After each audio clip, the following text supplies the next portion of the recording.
people of the United States.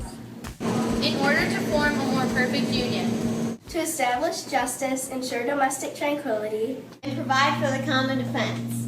Promote the general welfare. And secure the blessings of liberty to ourselves and our posterity. To ordain and establish this Constitution for the United States of America. Constitution Week. Back to you, Carl! Well, thanks to those students in Michigan at St. John the Evangelist Catholic School. They added a perfect preamble to today's show. We are going to have more on the Constitution in just a few minutes. First, though, we're reporting on a shooting in Washington. At 8:20 yesterday morning, shots were fired inside the Washington Navy Yard. This is the U.S. Navy's oldest land establishment and its largest system command facility. It's also a workplace for 3,000 members of the military and civilian contractors. As the story unfolded yesterday, authorities said a suspected shooter was dead. He was identified as Aaron Alexis, a 34-year-old military contractor. Police said one other gunman could be on the loose. It was unclear why the shooting happened. Emergency personnel, the FBI, U.S. Capitol Police, and D.C. Police all responded to the attack. A team of special agents from the Bureau of Alcohol, Tobacco, Firearms, and Explosives was also sent to the scene. That's the same group that helped capture the Boston Marathon bombing suspect. Nearby government buildings went into lockdown. So did several schools in the area. Officials said at least 12 people were killed in the shooting. Another 12 were injured. A spokeswoman at a Washington hospital said 3 victims who were taken to that facility are expected to make full recoveries. Next story today is out in Colorado. The city of Boulder just set a new record for annual precipitation. The thing is, there are still 3.5 months left in the year. The flooding in Colorado has been devastating. Yesterday, more than 1,000 people who had been cut off were waiting to be rescued. Authorities were talking about dropping in food and water to keep them going. One person said there are now rivers where there have never been rivers or even water before. He described the situation as surreal. It was what to grab, where to go. Total chaos and confusion. Never seen anything like this. This is just mind-boggling. We have lost all accessibility to getting out of our homes as the roads have collapsed. It felt like I was in literally a horror movie. I felt like there was no way out. Is this legit? Sarin is a chemical compound. It's true.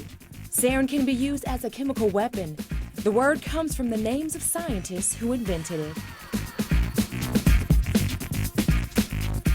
The United Nations says it has clear and convincing evidence that sarin gas was used in Syria last month, and it was used on a relatively large scale. UN Secretary General Ban Ki-moon gave the results of an investigation yesterday. He called the use of chemical weapons a war crime and said whoever's responsible should be held accountable. The report did not assign blame for the attack. We've also been reporting on a deal between the U.S. and Russia for Syria to hand over control of its chemical weapons. Yesterday, we mentioned that U.S. Secretary of State John Kerry made a statement that the threat of force against Syria is still an option to make sure Syria follows through. Russian Foreign Minister Sergei Lavrov disagrees. He says Secretary Kerry is misunderstanding the deal if he thinks force is still an option. It was a 1-2 punch for Mexico. Hurricane Ingrid made landfall in the country's east coast Monday, not long after Tropical Storm Manuel hit the west over the weekend. The results? Flooding, rivers spilling over their banks, mudslides, roads washing out. At least 21 people have been killed across Mexico, and even though these storm systems have weakened, the rain continued to fall. Despite Mexico's position between the Pacific and the Caribbean, its National Weather Service says it's very unusual for Mexico to get hit by a tropical storm and a hurricane at the same time. Another natural disaster erupted in Indonesia over the weekend. Mount Sinabung showered nearby buildings and cars and ashes and forced the evacuation of thousands. Some folks had to go to the hospital after inhaling volcanic ash. Mount Sinabung is located on the western Indonesian island of Sumatra. It's the tallest mountain there, and it last erupted in 2010. Don't forget about your chance to meet Malala Yousafzai, the girl who was shot by the Taliban because she wanted to go to school. Students 13 to 18 in the 48 contiguous states can submit an essay explaining how they've been inspired by Malala's work. Full rules for the contest can be found at the URL you see below and the entry form at cnn13092117. But do not wait. The deadline to submit essays is 8 p.m. Eastern tomorrow night. It's time for the shout out. In what city was the U.S. Constitution signed? If you think you know it, then shout it out. Was it in Washington, New York, Boston, or Philadelphia? You've got 3 seconds. Go.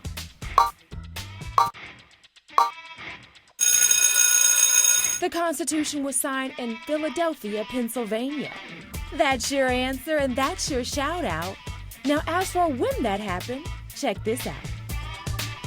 It's Constitution Day. On this date in 1787, 39 delegates to the Constitutional Convention signed the document that today is the oldest written constitution still in use by any government.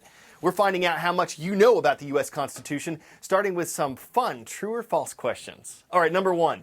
The word democracy appears in Article 1 of the U.S. Constitution. Answer: false. The word democracy doesn't actually appear anywhere in the document.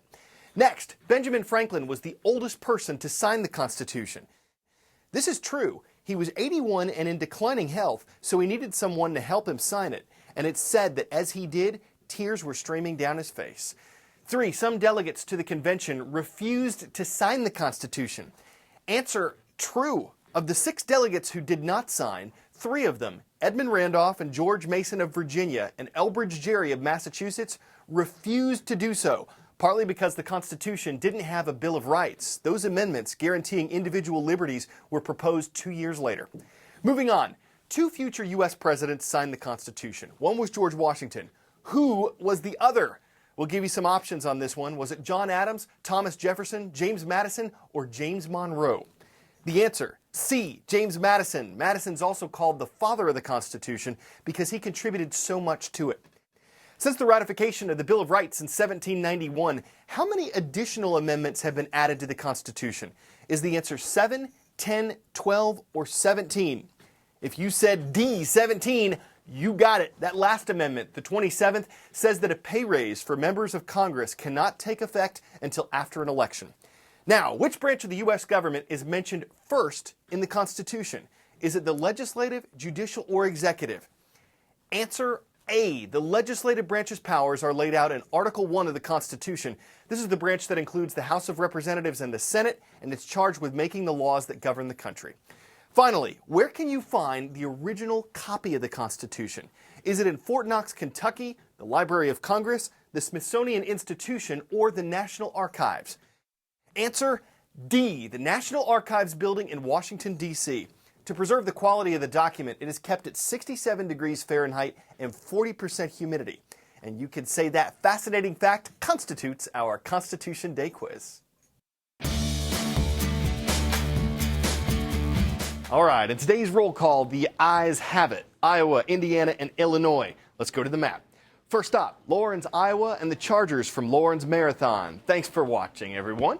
Over in Indiana, we're checking in with Christ the King School in Evansville. Glad to see you. And the Redskins at Morris Community High in Morris, Illinois. They round out today's roll.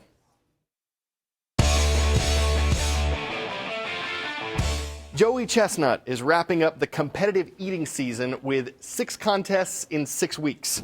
This was number 1, a pie eating contest in Ohio. Chestnut took home the title because he gobbled up 13 pies in 8 minutes. For those of you who do the math, that's 1 pie every 37 seconds. He said his strategy includes getting into a rhythm, drinking water, and not overstuffing his mouth. Whatever you say, Joey. After the event, he said he even had room for another pie. I guess there wasn't enough filling about the first 13. So, can Chestnut meet his goal and go 6 for 6? Some people may think that's pie in the sky. The whole plan is half-baked. But based on his track record, could be easy as pie. After all, he has the strategy down, so it's just all a mode of technique. Why do we serve up so many pie puns? Just be crust. That's all we have for today, so we'll see you tomorrow. For CNN Student News, I'm Carl Azus.